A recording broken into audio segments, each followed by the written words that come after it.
syukur kepada Allah Subhanahu wa Ta'ala karena atas berkat dan rahmatnya kita semua dapat berkumpul di masjid yang tercinta ini. Tak lupa kita ucapkan Assalamualaikum warahmatullahi wabarakatuh.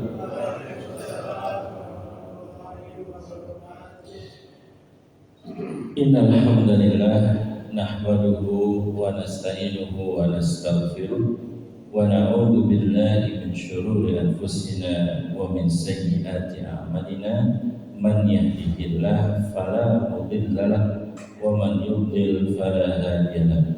Asyhadu an la ilaha illallah wahdahu la syarika lahu wa asyhadu anna Muhammadan abduhu wa rasuluhu la nabiyya wa la rasula ba'dahu. Allahumma salli wa sallim wa barik ala nabiyyina Muhammadin wa ala alihi wa sahbihi ajma'in, amma ba'du. Yang saya hormati seluruh pengurus DKM Masjid Al-Amin, bapak-bapak, ibu-ibu, saudara-saudara jamaah salat subuh yang Allah muliakan. Apa kabar semuanya? Alhamdulillah, ba'da tahmid dan sholawat, saya pribadi mengucapkan jazakumullah ahsanal jaza pada pengurus Al-Amin. Kepala sapinya udah datang dengan selamat, alhamdulillah, dan daging-dagingnya juga. Terima kasih, semoga pahala berlimpah untuk semua jamaah. Amin ya rabbal alamin. Alhamdulillah, pada pagi hari ini kita menyampaikan tentang sirah hijrah Nabi dan hikmah hijrah Nabi dan para sahabat di bulan Muharram. Tadi MC-nya bilang bulan Ramadan. Udah rindu sama bulan Ramadan. Alhamdulillah. Ya, bulan Muharram. Alhamdulillah, ini memang setiap tahun di Indonesia khususnya banyak yang menyelenggarakan peringatan tahun baru Hijriah, karena insya Allah hari Selasa kita memasuki bulan baru dan kita akan meninggalkan bulan Dzulhijjah, bulan suci Dzulhijjah 1447 Hijriah, dan kita akan masuk bulan baru yaitu bulan suci Muharram 1447 Hijriah. Pertama yang ingin sama-sama kita bahas adalah dua kisah atau dua sejarah yang terkait dengan hikmah hijrahnya Nabi dan para sahabat di bulan Muharram. Yang pertama adalah kisahnya Nabi Muhammad, kemudian sahabat Nabi Sayyidina Abu Bakar, dan dua pengawal. Jadi dua pengawal ini, yang satu yang megangin untanya Nabi Sallallahu Alaihi Wasallam, pengawal yang satu megangin untanya Sayyidina Abu Bakar As-Siddiq radhiyallahu anhu. Jadi ada dua pengawal. Jadi ada Nabi, kemudian Abu Bakar, lalu dua pengawal. Hijrah dari kota Mekah ke Madinah dalam perjalanan 416 km yang ditempuh dalam 16 hari dengan mengendarai unta. Itu kalau pakai unta ya. Nggak tahu dah kalau jalan kaki mah lebih kali 16 hari mah ya. Kecuali lari kali ya. Lari hibrid gitu ya. Tapi ini Nabi dan Abu Bakar itu mengendarai unta selama 16 hari. Perjalanan itu kurang lebih ya 416 km dari Mekah ke Madinah. Dalam keadaan Rasul SAW diburu oleh pembunuh bayaran. Masya Allah. Pembunuh bayaran ini bernama Suraqah bin Malik. Ngeri juga ya. Bayangin deh. Ya, lagi hijrah dari Mekah ke Madinah dalam perjalanan itu diburu oleh pembunuh bayaran. Karena pembunuh bayaran ini diiming-imingin siapa yang bisa membunuh Muhammad itu akan mendapat 100 unta dan wanita cantik. Jadi diiming-iming kayak gitu. Minimal kalau enggak membunuh Muhammad atau enggak bisa membunuh Muhammad, menggagalkan perjalanan Nabi Muhammad dari Mekah ke Madinah. Udah dapat tuh. Menggagalkan aja tuh udah dapat, apalagi membunuhnya. Masya Allah, subhanallah. Itu kalau jadi kita gimana tuh ya? Keringet dingin kali ya. Masalahnya yang pembunuh bayaran ini pakai kuda pilihan. Ibarat istilahnya mah mungkin mobil Lamborghini sama Ferrari kali ya. Sedangkan Nabi Muhammad itu pakai apa tadi? Onta mah ibarat bajai kali ya. Ibarat gitu ya. Kan jalannya lama kalau onta mah. Lah ini pembunuh bayaran ini pakai kuda pilihan. Kuda terbaik yang jalannya cepat banget gitu. Tapi sebelum lanjut kisahnya, bapak-bapak, ibu-ibu, saudara yang dirahmati Allah Ta'ala, Nabi Muhammad itu sayang banget ya sama semua makhluk, termasuk onta. Jadi ontanya itu diistirahatkan oleh Nabi ketika matahari sudah di atas kepala, persis di atas kepala. Berarti kan panas banget ya. Itu ontanya diistirahatin. Terus nanti lanjutin perjalanan lagi kalau sudah waktu sore, waktu udah adem. Tapi kan kalau di Mekah mah ya, mohon maaf nih ya, Mekah Madinah gitu ya. Walaupun sore kayak malam kayak tetap panas gitu hawanya. Kalau lagi musim panas ya, itu hawanya panas. Apalagi siang gitu. Tapi betapa sayangnya Nabi Muhammad terhadap semua makhluk, sampai untanya beliau ini diistirahatkan ketika matahari persis di atas kepala. Berarti udah siang bolong ya. Lanjut kisahnya, bapak-bapak, ibu-ibu yang Allah muliakan. Jadi pada saat Nabi bersama Abu Bakar dan dua pengawalnya melakukan perjalanan dari kota Mekah ke Madinah, hijrah, itu diikutin oleh pembunuh bayaran yang bernama Suraqah bin Malik dengan kuda pilihan. Anehnya, setiap kuda Suraqah mau mendekati Nabi Muhammad, itu kudanya selalu jatuh, terperosok, kepleset kali ya istilahnya, terperosok, jatuh sampai ya mentalah gitu Suraqah. Lalu bangun lagi, ngejar lagi, jatuh lagi. Setelah mau mendekati Nabi Muhammad, jatuh lagi tuh kudanya, pembunuh bayaran. Sampai 3 kali. Nabi Muhammad tahu ada yang ngikutin. Ya Nabi Muhammad biar masya Allah ya, Nabi juga insting kayak intelijen lah ya. Ya ada yang ngikutin beliau tahu. Masya Allah, ada yang ngikutin beliau tahu. Lalu ketika 3 kali, kan sampai 3 kali itu jatuh kudanya pembunuh bayaran, jatuh sampai 3 kali. Nabi berhenti, Nabi menolongnya. Ya Allah, baik banget ya Nabi kita tercinta. Padahal mau dibunuh oleh pembunuh bayaran, ditolong sama Nabi. Sampai Suraqah bin Malik, pembunuh bayaran, bingung, heran. Ini orang mau dibunuh malah nolong. Ya, akhirnya apa? Karena Suraqah terharu dengan akhlaknya Nabi Muhammad SAW, akhirnya Suraqah tidak jadi membunuh Nabi. Justru Suraqah bin Malik menawarkan perbekalan, menawarkan bantuan kepada Nabi. Tapi Masya Allah, Nabi menolak bantuan tersebut, tidak mau menerimanya. Padahal Nabi juga kekurangan. Inilah hikmahnya. Apa hikmah Nabi menolak pemberian dari Suraqah bin Malik? Ibu-ibu, ada yang tahu? Kenapa ditolak oleh Nabi? Bapak-bapak, kenapa Nabi menolak bantuan dari Suraqah padahal Nabi sangat membutuhkan dalam keadaan kekurangan? Jawabannya adalah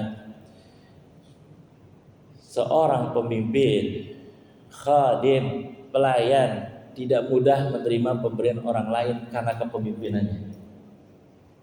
Hari ini luar biasa kan? Kasus terbaru satu hari dapat 1 miliar. Iya, wah nggak usah disebut itu mah. Bentar lagi viral lagi kan? Mas siapa ganteng itu katanya? Masya Allah. Ya, buah apa yang paling manis? Masya Allah, nggak usah disebut dah. Ya jadi sampai 1 miliar, bayangin 1 miliar setiap hari diterima. Harusnya pejabat, pemimpin tidak mudah menerima pemberian dari orang lain karena jabatannya, karena kepemimpinannya. Kalau dia tidak jadi pejabat, kalau dia tidak jadi pemimpin, mana ada yang mau ngasih? Begitu harusnya hikmah dari kisah hijrahnya Nabi dan para sahabat dari kota Mekah ke Madinah di bulan Muharram. Itu satu kisah yang sangat menarik. Yang kedua, menurut saya kisah yang menarik dalam peristiwa hijrah adalah ketika Nabi Muhammad SAW kehabisan bekal, Nabi berhenti di sebuah perkemahan untuk beli bekal. Perkemahan itu ternyata milik Umi Ma'bad. Umi Ma'bad ini Nabi melihatnya adalah orang yang kekurangan. Bisa dibilang orang yang hidup di bawah garis kemiskinan. Umi Ma'bad. Makanya beliau mau membeli perbekalan di perkemahan Umi Ma'bad. Nabi melihat Umi Ma'bad punya hewan perahan. Tapi Masya Allah, hewannya kurus, kering, kerontang. Kurus banget. Lalu kata Umi Ma'bad, ini hewan mah jangankan susunya keluar, kencingnya aja kagak keluar, pipisnya aja gak keluar ini hewan. Begitu yang dikatakan Umi Ma'bad kepada Rasul dan Abu Bakar dan 2 pengawal. Ini hewan mah gak bisa menghasilkan susu, kan Nabi haus dengan Abu Bakar haus banget gitu ya, habis dalam perjalanan jauh, emang perbekalan habis, mau beli. Lihat kok ada hewan perahan kurus, kering, kerontang. Nah langsung sigap ini Umi Ma'bad, ini mah hewan jangan diharapin, dia nggak ngeluarin susu, pipis aja nggak keluar, saking keringnya, saking kurusnya. Berarti kan gambaran Umi Ma'bad hidup dalam garis kemiskinan, kekurangan. Memang itu yang disampaikan oleh Nabi. Nabi kasihan sama Umi Ma'bad ini. Lalu Nabi mendekati hewan itu, lalu memegang puting, apa namanya itu? Ya puting lah gitu. Puting susu dari hewan itu, lalu diperas oleh Nabi dan ajaib keluar susu yang mustahil keluar dari hewan yang kering, kerontang, kurus.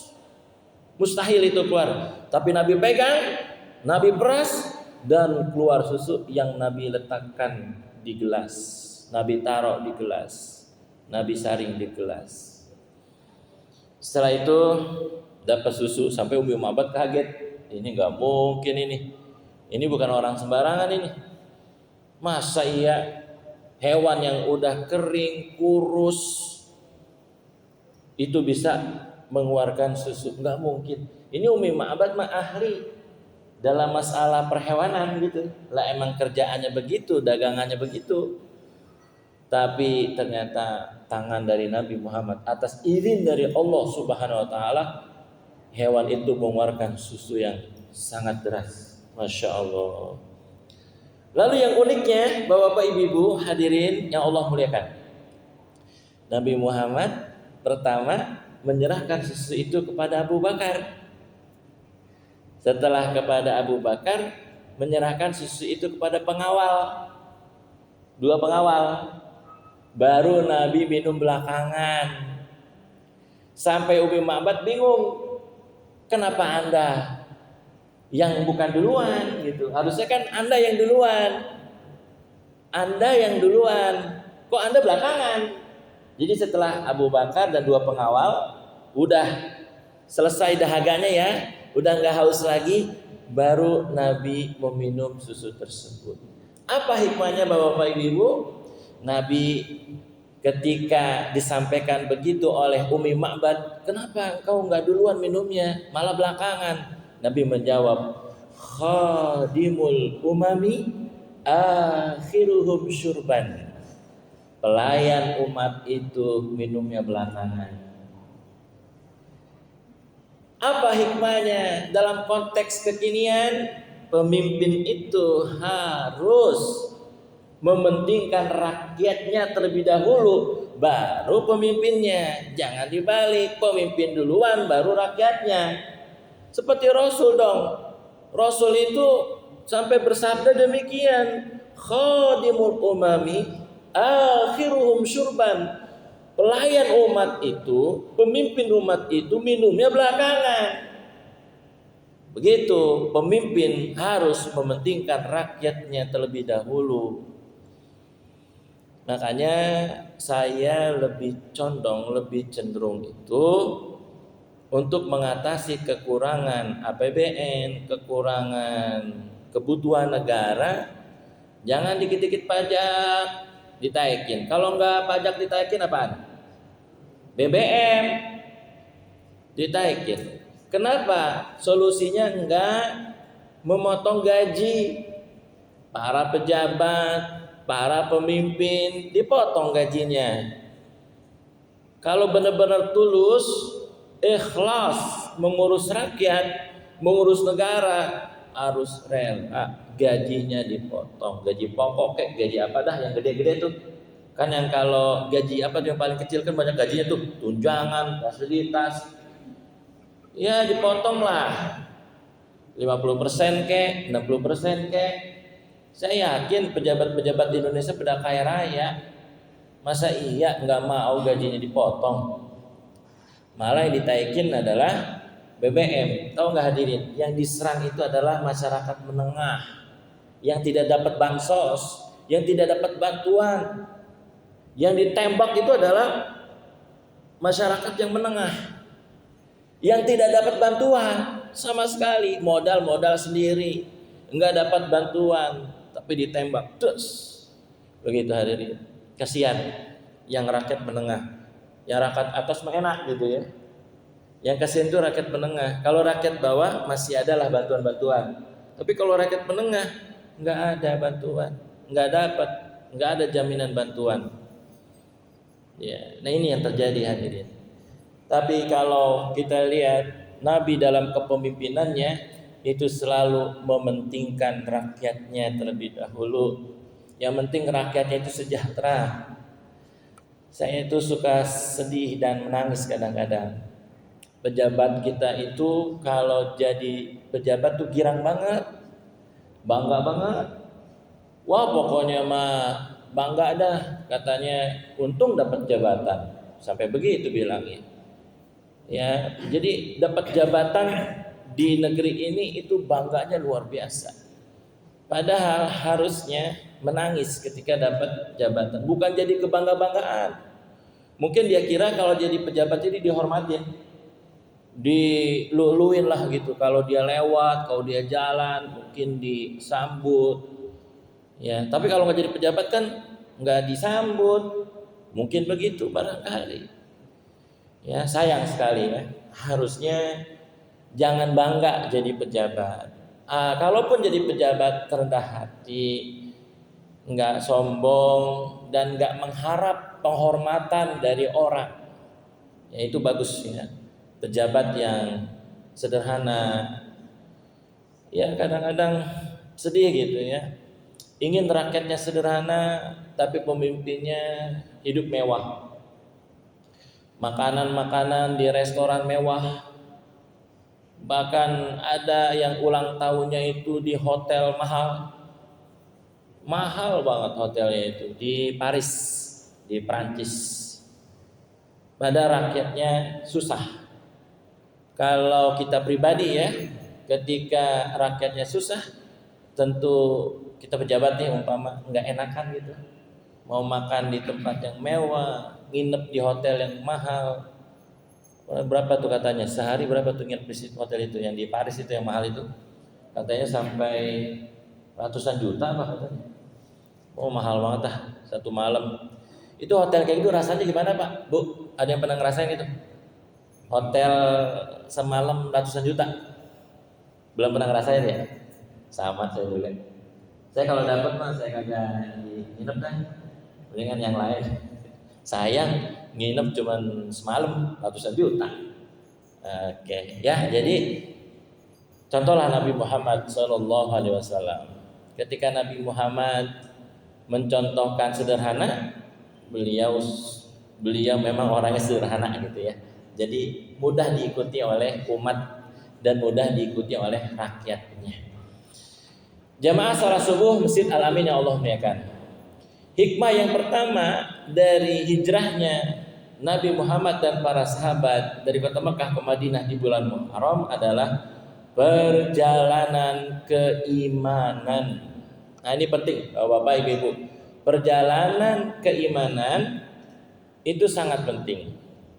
Di mana ketika Nabi dan para sahabat hijrah dari Mekah ke Madinah demi iman, demi keimanan, rela meninggalkan rumahnya, meninggalkan keluarganya yang tidak Islam, rela meninggalkan semua hartanya, rela meninggalkan kampung halamannya, tempat lahirnya untuk semata-mata karena Allah Subhanahu wa taala. Kalau bukan karena iman, tidak mungkin Nabi, tidak mungkin para sahabat mau hijrah dari Mekah ke Madinah meninggalkan harta bendanya, nggak mungkin. Apakah yang menggerakkan mereka? Keimanan. Bapak-bapak, ibu-ibu, mohon maaf lahir batin, saya sampaikan bahwa keimanan itu bisa menenteramkan batin. Jadi keimanan bisa menenteramkan batin dan zahir. Wallahi, demi Allah, orang yang memiliki keimanan itu hatinya tentram, zahirnya tentram. Ketika keimanan menancap dalam diri seseorang, maka batinnya akan tenang, batinnya akan bahagia walaupun zahirnya menderita. Betapa tidak menderitanya para sahabat Nabi, disiksa, diteror, diusir, dirampas harta kekayaannya, dan hijrah gak bawa apa-apa.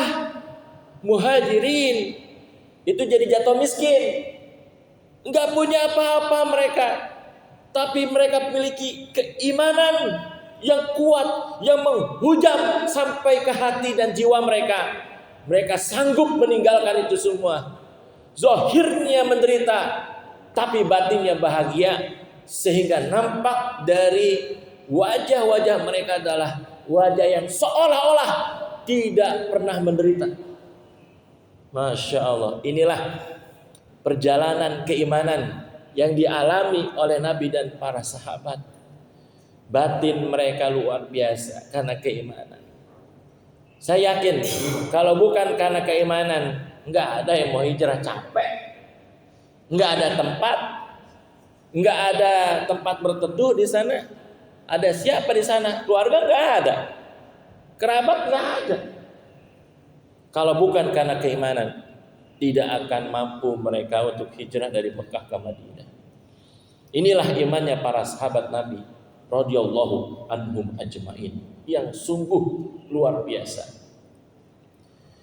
Jamaah salat subuh yang Allah muliakan, makanya kalau orang yang beriman itu, Bapak Ibu nih ya, ada tolak ukurnya. Jadi keimanan itu ada tolak ukurnya. Jadi orang itu ada imannya kelihatan. contoh ya, contoh orang yang imannya kelihatan nih ya, berarti dia orang beriman nih. Nabi pernah bersabda, al muslimu man salimal muslimuna min lisanihi wa yadihi. Orang mukmin itu, orang mukmin yang baik, yang soleh, solehah, itu adalah orang yang selamat, orang lain selamat dari keburukan lisannya dan keburukan tangannya. Itu tolak ukur iman begitu tuh. Jadi orang yang menjaga lisannya, menjaga tangannya dari mengganggu orang mukmin yang lain, itu imannya ada berarti tandanya. Terus lagi nih, tanda orang yang beriman. Tanda orang itu ada imannya, tidak menyakiti tetangga. Rasul pernah bersabda, "Man kana yu'minu billahi wal yaumil akhir fala yu'dhi jarahu." Siapa orang yang beriman pada Allah dan hari akhir, maka jangan sakiti tetangganya. Berarti kalau orang yang tidak pernah menyakiti hati tetangganya ada iman. Orang yang menyakiti tetangganya iman gak ada. Begitu hadirin. Nah, contoh detil ya, contoh spesifik yang menyakiti hati tetangga nih ya. Contoh nih dari sekian banyak contoh. Ini satu contoh aja. Kalau ibu-ibu masak, aromanya kecium tetangga. Tetangga nyium doang, tapi gak dikasih. Menyakiti tetangga tuh. Iya. Jadi tetangga cuma nyium baunya doang. Masak jengkol, cuman kecium baunya jengkol doang. Makan duren, bagian duren nih. Cuman wangi duren doang. Kagak dibagi acan-acan tetangga. Itu kata Nabi menyakiti tetangga. Maka solusinya kata Nabi kalau masak tuh ya, banyakin apa? Isinya juga, jangan kuahnya doang. Ntar kuahnya doang masa iya tetangga makan kuahnya doang.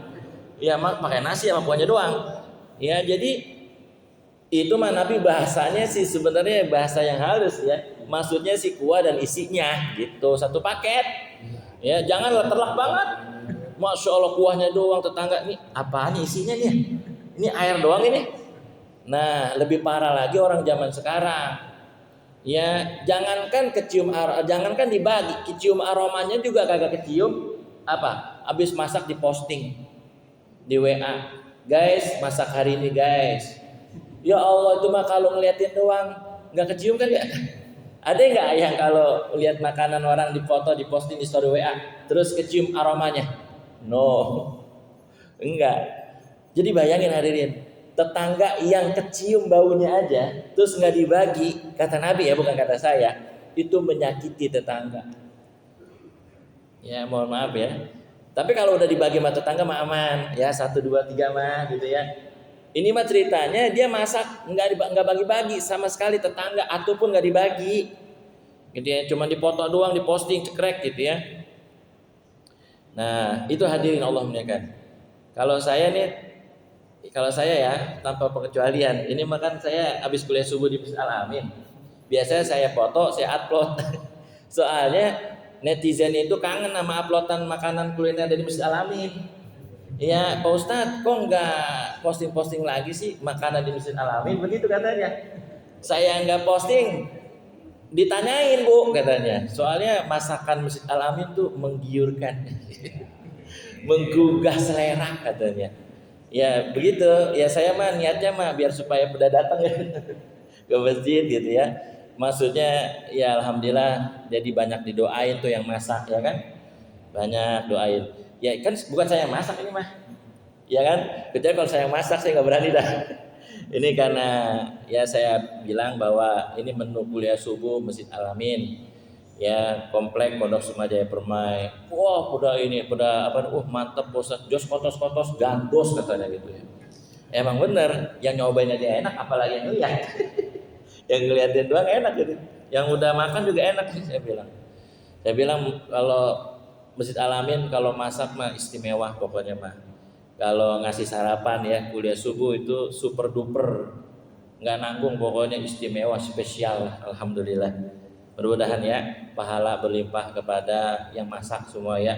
Dari RT mana gitulah pokoknya RT berapa gitu ya. RW berapa sih ini RW-nya ya? RW 3 ya. RT-nya udah banyak ya. Ada 4 ya. Ya udah itu ya. Ya, saya doain dah yang masak, ya semua yang masak gitu ya, kan ganti-gantian ya yang masak gitu ya, dapat pahala berlimpah dari Allah Subhanahu Wa Taala. Karena yang ngasih pahala, yang ngasih makanan untuk kuliah subuh, untuk apapun itu ya, itu pahalanya besar. Ya, memberi makan itu salah satu penghuni surga VVIP. Iya, beneran dah. Ya, kata Nabi SAW dalam hadisnya ya, siapa orang yang sholat tahajud di malam hari, menyambung silaturahmi, memberi makan orang, tadkhulu bisalam, maka dia akan masuk surga dengan selamat. Jadi yang ngasih makan buat jamaah kuliah subuh itu jaminannya surga. Surganya nanti di kamar VVIP. Yang luar dalamnya tembus. Luar dalamnya tembus. Jadi bisa kelihatan dari dalam, bisa kelihatan dari luar. Nah, itu surganya. Beruntung ya, alhamdulillah. Itu yang pertama hadirin, perjalanan keimanan. Jadi iman itu penting gak nih kira-kira? Penting banget ya dalam kehidupan, karena dengan keimanan hidup kita terarah. Dengan keimanan hawa nafsu akan tunduk. Kita ini bukan malaikat ya bapak-bapak ibu-ibu. Kalau malaikat dia cuma diberi apa itu namanya? Diberi apa? Akal ya. Enggak diberi hawa nafsu kan? Tapi manusia diberi akal dan hawa nafsu. Dengan iman hawa nafsu bisa tunduk. Oke, insya Allah dalam subuh ini nanti keimanan kita makin mantap ya, makin kokoh. Dan bapak-bapak ibu ketahuilah, iman kita inilah yang akan kita bawa sampai ke alam kubur. Dan iman kita inilah yang akan bisa menjawab dua pertanyaan malaikat kubur. Man rabbuka wa ma nabiyyuka wa ma dinuka. Siapa Rabbmu, siapa nabimu, dan apa agamamu? Yang jawab apa? Iman. Saya doain semua jamaah Masjid Al-Amin imannya kokoh, imannya kuat, sehingga kalau meninggal dunia masuk ke alam kubur bisa menjawab pertanyaan malaikat dengan kokoh dan benar. Amin ya rabbal alamin. Yang kedua, peristiwa hijrah atau hikmah hijrah Nabi Muhammad dan para sahabat di bulan Muharram adalah perjalanan semangat ibadah. Semangat ibadah. Karena dalam perjalanan hijrah dari Mekah ke Madinah ternyata tidak semua orang semangat ibadah. Ada yang niatnya dunia. Makanya turun tuh hadis asbabul wurud, innamal a'malu binniyat. Setiap amal perbuatan manusia itu tergantung niatnya. Makanya ada orang yang hijrah dari Mekah ke Madinah nggak dapat apa-apa, karena ada niatin dunia, yaitu pengen nikahin wanita yang ada di Madinah, nggak dapat pahala. Karena ini penting banget semangat ibadah. Apapun itu bentuknya, mau kita datang ke masjid ke, mau kita menghadiri majelis ilmu ke, maka niat kita adalah niat ibadah. Semangatnya adalah semangat ibadah. Itu ya bapak-bapak ibu, tetap semangat ibadah, karena kalau nggak ada ibadah hidup kita akan monoton. Kalau nggak ada ibadah hidup kita monoton. Bangun tidur nyari duit, habis nyari duit tidur lagi. Kayak Mbak Surip, bangun tidur lagi. Wah pusing dah dengar lagu itu. Tidur, bangun tidur. Kalau nggak ada ibadah monoton, boring, gabut. Alhamdulillah ada ibadah, ada majelis ilmu, ada sholat 5 waktu, ada peringatan Muharram dan seterusnya. Itu ibadah, masya Allah kan. Kalau nggak ada ibadah kita hidup ini akan bosan. Alhamdulillah, ayo kita semangat ibadah. Dan saya kasih kabar gembira kepada bapak ibu semuanya. Ini sangat penting sekali, bahwa umat Nabi Muhammad mayoritas masuk surga. Yang masuk neraka itu sedikit. Takbir. sahabat Nabi itu kalau diberi kabar Nabi tentang kegembiraan itu langsung takbir. Jadi kalau kita dengar kabar gembira apa? Takbir. Jadi saya sampaikan kata Nabi Muhammad bahwa umat Nabi Muhammad mayoritas masuk surga. Nah gitu dong. Tapi kurang kompak nih. Takbir. 80%. 80% itu jumlah yang banyak apa sedikit? Banyak. Jadi optimis. Jangan kita mau didoktrin, oh banyak yang masuk neraka. Salah.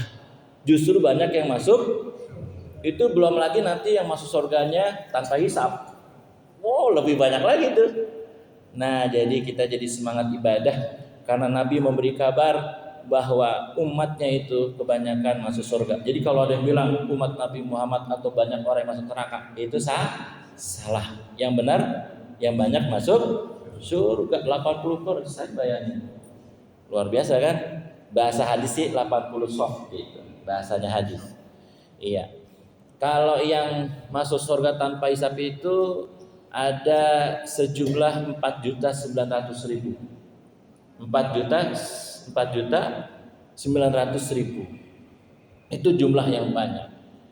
Bahkan itu hanya kiasan. Sebagian ulama mengatakan maksudnya sih banyak gitu. 4.900.000. Kalau orang Arab itu menyebut angka banyak itu 70.000. Jadi kalau ada kata 70.000 itu berarti tandanya banyak banget gitu.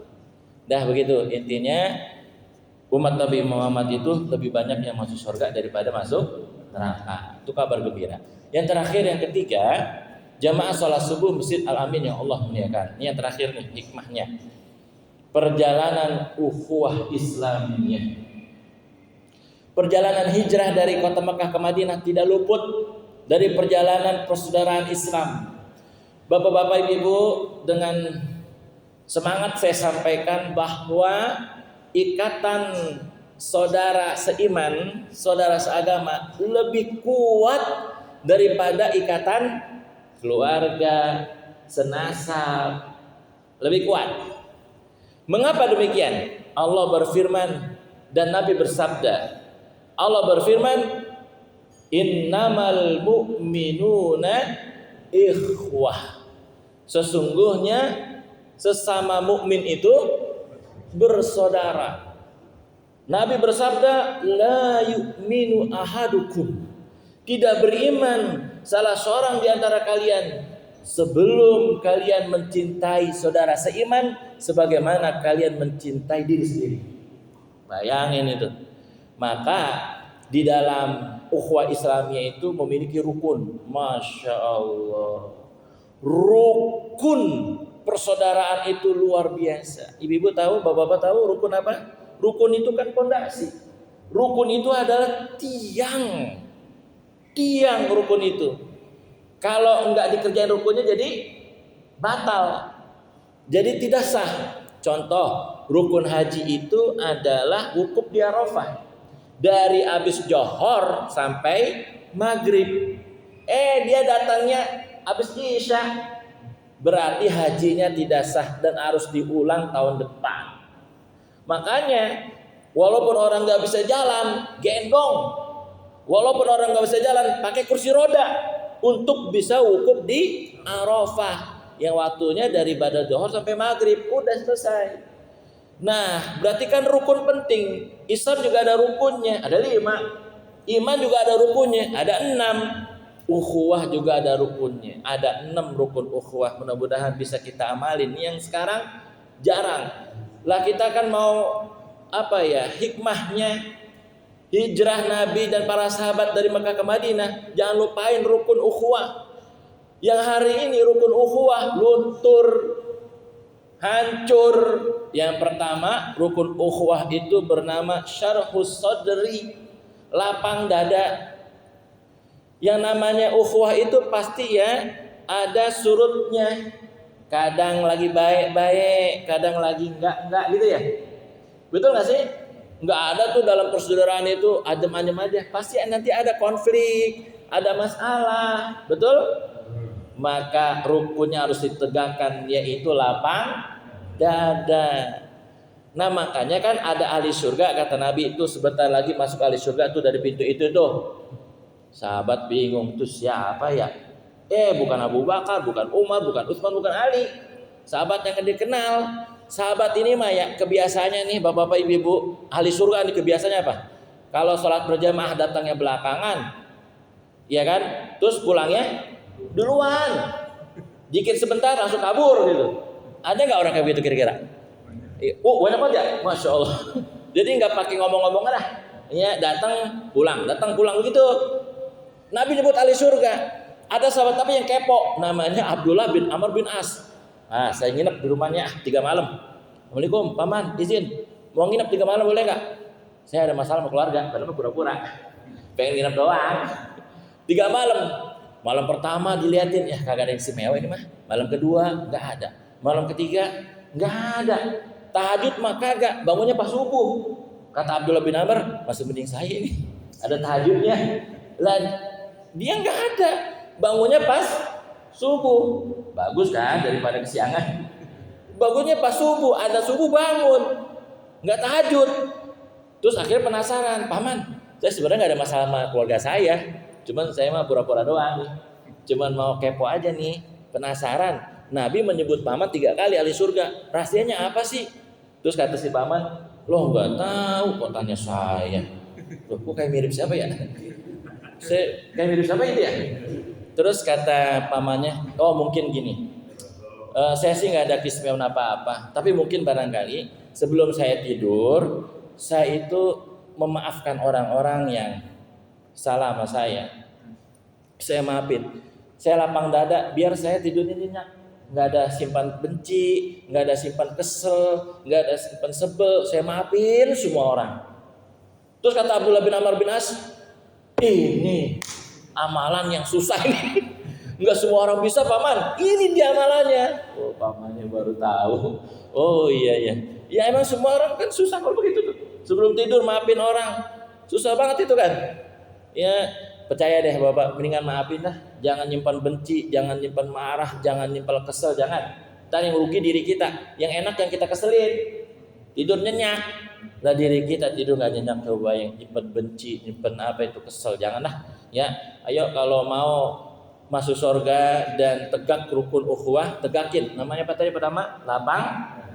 Yang kedua nih, contohnya ya yang lapang dada itu, mohon maaf ya, sekaliber Sayyidina Abu Bakar As-Siddiq itu beliau, masya Allah, pernah bersumpah nggak mau bantuin Mistah. Mistah ini orang yang suka dibantu sama Abu Bakar. Mistah ini hidupnya kekurangan. Donatur tetapnya adalah Abu Bakar. Pernah Abu Bakar bersumpah, demi Allah Mistah, aku gak bakalan bantuin kamu lagi. Apa alasannya Abu Bakar sampai bersumpah seperti itu? Karena Mistah terlibat berita hoax, yaitu hadisul ifki, yang cerita tentang Ibunda Aisyah dituduh berzina. Pernah dengar gak tuh? Mistah terlibat berita hoax itu. Kan Aisyah kan anaknya Abu Bakar kan? Gak terima Mistah terlibat, maka Nabi Abu Bakar bersumpah, demi Allah aku gak akan bantuin kamu lagi Mistah. Akhirnya turun surat An-Nur ayat 22 yang menegur Abu Bakar. Apa bunyi ayatnya? Wala ya'ti ulil fadli minkum wassa'ah. Hei orang-orang yang memiliki harta berlimpah, keluasan rezeki, jangan berhenti dalam membantu orang. Ulil kurba wal masakin wal muhajirin fi sabilillah, tetap bantuin. Allah negur Abu Bakar, enggak boleh begitu. Bantuin. Wal ya'fu wal yasfahu, maafkanlah dia Mistah, maafkan Mistah, lapang dada. Allah yang perintahin kepada Abu Bakar. Abu Bakar maafin, lapang dada. Ala tuhibbuna ayaghfirallahu lakum? Apakah kamu tidak suka kalau Allah maafin? Pertanyaan saya nih, Bapak Ibu, suka nggak diampunin sama Allah? Mau nggak dimaafin sama Allah? Kenapa kita nggak mau maafin orang? Kalau kita suka dimaafin, kenapa kita nggak maafin orang? Begitu maksudnya. Akhirnya Abu Bakar menarik sumpahnya dan Abu Bakar kembali menjadi donatur tetap Mistah dan tetap membantu Mistah. Jadi lapang dada. Yang kedua rukun ukhuwah bernama at-ta'aruf. At-ta'aruf itu artinya adalah saling mengenal. Saling mengenal itu detail banget dalam Islam. Dalilnya surah Al-Hujurat ayat 13. Saling mengenal detail. Contoh ya, saling mengenal nih, detail banget dalam Islam nih. Makanan favorit saudara seagamanya tahu makanan favoritnya. Bunyi kendaraannya tahu. Ini kendaraan prepet. Nah, kendaraan si Fulan nih. Ya kan? Kan ada kendaraan itu hafal ya. Suaranya hafal. Ini jamaah saya kalau saya ngisi pengajian, hafal suara saya. Suka di WA saya. Kayaknya suara Pak Ustadz lagi isi pengajian di Masjid Al-Amin deh kata gitu. Jadi suara saya itu suara khas. Yang enggak pasaran gitu katanya. Jadi gampang dikenalin. Jadi sampai sedetail itu yang namanya ta'aruf, saling mengenal. Hari lahirnya juga dia hafal, makanan favoritnya hafal, masya Allah ya. Kendaraannya, bunyi kendaraannya dia hafal, bunyi suaranya hafal. Bahkan dia tahu ketawanya. Kan orang ada tahu tuh ya, kalau ketawa dari jarak 2 km kedengeran. Ada tuh ya. Saya pernah ada di orang Gria Depok asli tuh ya. Rumahnya di atas, masjid di bawah. Nah dari masjid sampai ke atas kedengeran, masya Allah ketawanya tuh. Bayangin kalau ta'aruf itu sampai tawanya itu tahu, oh ini tawanya si Syekh Puji nih begini nih, ya kan? Sampai jenggotnya mekar-mekar kan? Jadi ketahuan ketawanya, senyumnya tahu, jalannya tahu dari belakang. Nah ini mah jalannya Bang Madi nih, ya jalannya gitu ya, udah tahu dia. Padahal dari belakang, ya dari belakang saya sering banget dibilang mirip Agim dari belakang katanya. Masya Allah dari belakang mirip Agim katanya. Apaan yang mirip ya? Mudah-mudahan ya ilmunya gitu ya. Amin. Ya begitu katanya, dari belakang doang, dari depan mah kagak gitu ya. Nah hadirin yang berikutnya, yang ketiga namanya at-tafahumu, saling memahami. Dalilnya sama surat Al-Hujurat ayat 13. Kalau tadi at-ta'aruf saling mengenal, kalau yang ini namanya at-tafahum saling memahami. Karena kita ini beda karakter, beda kebiasaan, beda pemikiran. Betul apa betul? Ada yang masya Allah nih orang ya, kalau ngomong itu kayak nggak ada remnya. Ya kalau ngomong tuh orang kagak ada remnya begitu. Kayak apa ya, ember gitu, bocor. Ada nggak kayak begitu? Ada orang-orang yang kalau jaga rahasia kagak bisa. Ya kan? Ada. Emang begitu karakternya. Jangan dipercaya kalau begitu. Ya kan? Jangan.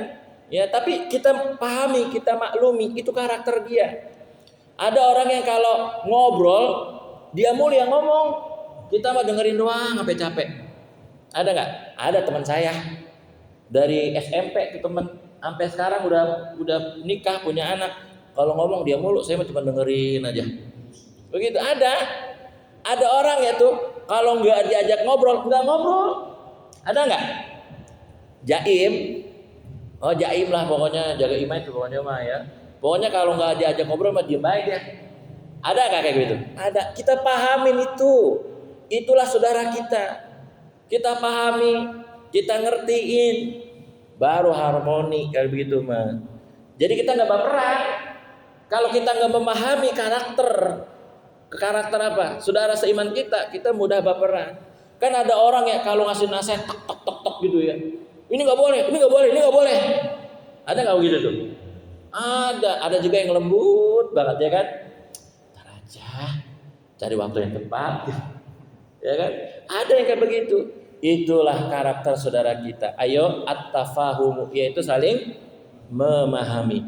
Kemudian yang keempat namanya adalah at-ta'awun, saling membantu semampu yang kita mampu, saling bantu. Surahnya surah Al-Maidah ayat 2. Saling bantuin dah.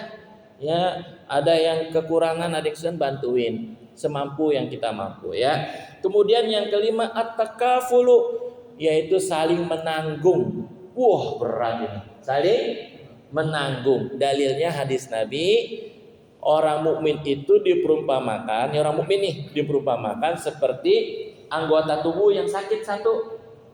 Misalkan sakit gigi atau demam, maka tubuh yang lain ikut merasakan sakit. Tuh, saling menanggung. Nabi juga memperumpamakan perumpamaan yang lain nih. Orang mukmin itu bagaikan satu bangunan. Yang satu sama lain saling menguatkan, tiangnya, lotengnya, semua dah, temboknya. Jadi bangunan. Ini yang hilang hari ini. Tidak ada saling menanggung. Makanya orang di Jogja nitipin bayi apa anak itu di baby care disiksa. Coba titipin tetangga, aman. Walaupun tetangga bilang, Masya Allah ini anak aktif banget, ini pecah itu pecah ini ya, gelas saya pecah ini, tanggunglah. Namanya at-takaful, saling menanggung, harus siap. Iya, kalau tetangga ya mungkin pergi sebentar titip anaknya, jangan dianggap apa namanya itu, ya enak banget nih. Jangan, memang begitu namanya persaudaraan Islam, tanggung, saling menanggung. Nah, sekarang jarang kan begitu. Akhirnya yang di Jogja kasihan, jadi anak-anak tersiksa kan, sedih kita lihatnya. Yang terakhir, rukun ukhuwah, ini berat banget nih. Berat nih saya sampaikan ya, tapi ya ini puncaknya rukun ukhuwah, namanya adalah al-itsar. Al-itsar itu artinya adalah mendahulukan orang lain daripada diri dan keluarga. Berat. Berat apa berat? Berat banget ya. Ini ada dalam Islam, ini perintah rukun dalam Islam, perintah Allah dan Rasulnya mendahulukan orang lain daripada diri dan keluarga. Contoh nih saya sampaikan asbabun nuzul ayat surah Al-Hasyr ayat 9. Nih surah Al-Hasyr ayat 9. Ini kan asbabun nuzulnya, ketika itu Nabi Muhammad dan para sahabat lagi ngobrol, tiba-tiba ada kejauhan orang dari kejauhan datang ingin ya diterimalah karena lapar gitu ya, jadi tamu. Nabi bilang, oh sini, tunggu sebentar ya. Nabi bilang ke utusan, tolong bilangin ke Ibunda Aisyah ada makanan nggak? Siap Rasul, langsung lari tuh utusan. Pas lari, Assalamualaikum, waalaikumsalam. Bunda Aisyah, kata Nabi ada makanan nggak? Nggak ada, adanya air putih. Balik lagi tuh, utusan balik lagi, di rumah Rasul nggak ada makanan, adanya apa? Air putih doang, air bening. Ya orang kampung lah, orang lagi lapar minum air bening ya kan. Akhirnya utusan balik lagi, Nabi, ya Bunda Aisyah nggak ada makanan. Terus Nabi langsung melelang, ayo sahabat-sahabat siapa yang mau menjamu tamu saya ini? Langsung ada sahabat yang langsung nunjuk, cepet saya Rasul. Udah bawa dia, tolong kesian ini, dia lapar. Langsung, nggak nanya-nanya dulu lagi sama bebeknya di rumah. Lah ada makan apa kagak ya? Rasul mah nanya dulu sama utusan. Dan dia kagak, langsung pede aja saya. Ya kan, emang dulu nggak ada WA sih, nggak ada. Ya kan, akhirnya nanya, datang pas sampai rumah, istriku, Beb, ada makan nggak? Ini ada tamu Rasul nih, tamu istimewa. Maksudnya ada tamu lah yang lagi lapar. Ada sih, tapi buat anak kita doang. Buat kita juga nggak ada ini. Udah lah, nggak apa-apa dah, biar nggak usah dipikirin anak kita. Udah yang punya anak kita, jatah anak kita buat tamu ya. Oke kata istrinya juga soleh banget tadi ya. Coba kalau istrinya nggak soleh, enak banget lah. Anak kita belum, bikin orang. Wow, langsung dimarah-marahin suaminya. Enggak ada. Tapi ini luar biasa, istri soleh banget. Iya, siap, samina otona. Langsung. Cuman mereka berunding nih. Tapi masalahnya nih, ini suami istri berunding. Lah, ntar gimana ini? Enggak enak tamu kita makan, kita enggak, ntar tamu jadi ini enggak enak dia.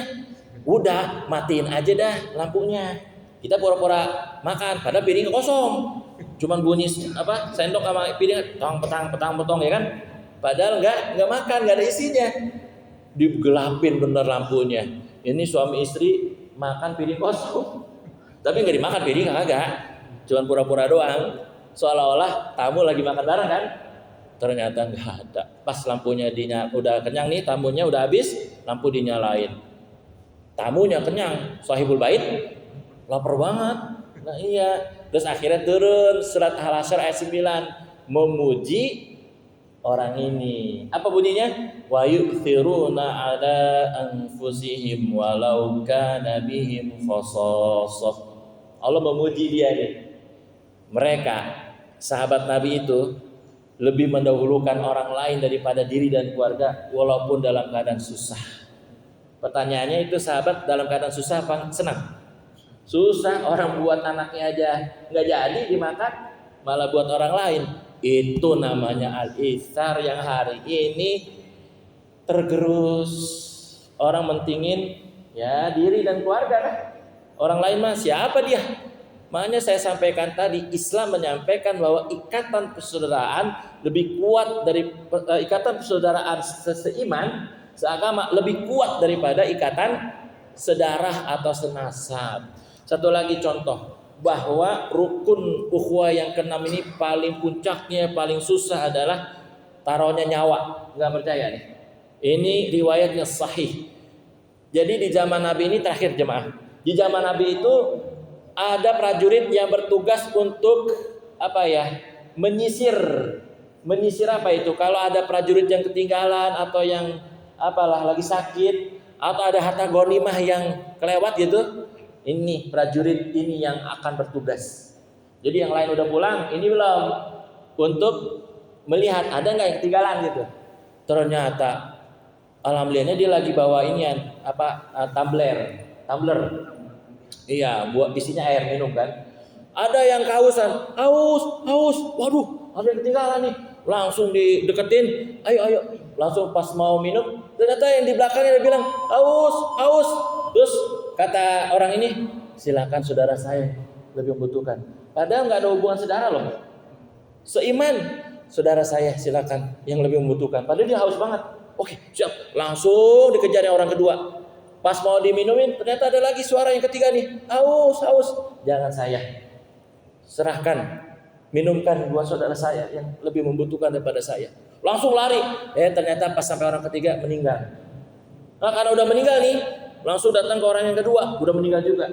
Orang ketiga juga meninggal. Tiga-tiganya meninggal. Masya Allah. Berarti persaudaraan taruhannya apa? Nyawa, bukan cuma tadi nasi atau makanan, tapi nyawa siap dipertaruhkan untuk saudara seiman. Itu namanya apa tadi? Rukun yang keenam, al-itsar. Al-itsar mendahulukan orang lain daripada diri dan keluarga. Sekali lagi kesimpulannya bahwa ikatan persaudaraan seiman, seagama lebih kuat daripada ikatan keluarga sedarah senasab menurut Al-Quran dan Sunnah Nabi Muhammad SAW. Demikian yang dapat saya sampaikan. Mudah-mudahan bermanfaat untuk kita semuanya. Mudah-mudahan hijrahnya Nabi dan para sahabat dari Mekah ke Madinah di bulan Muharram menjadikan kita makin bersatu ya. Insya Allah makin kuat imannya, makin semangat ibadahnya, dan makin kuat ukhuwah Islamiyahnya. Amin ya rabbal alamin. Saya kembalikan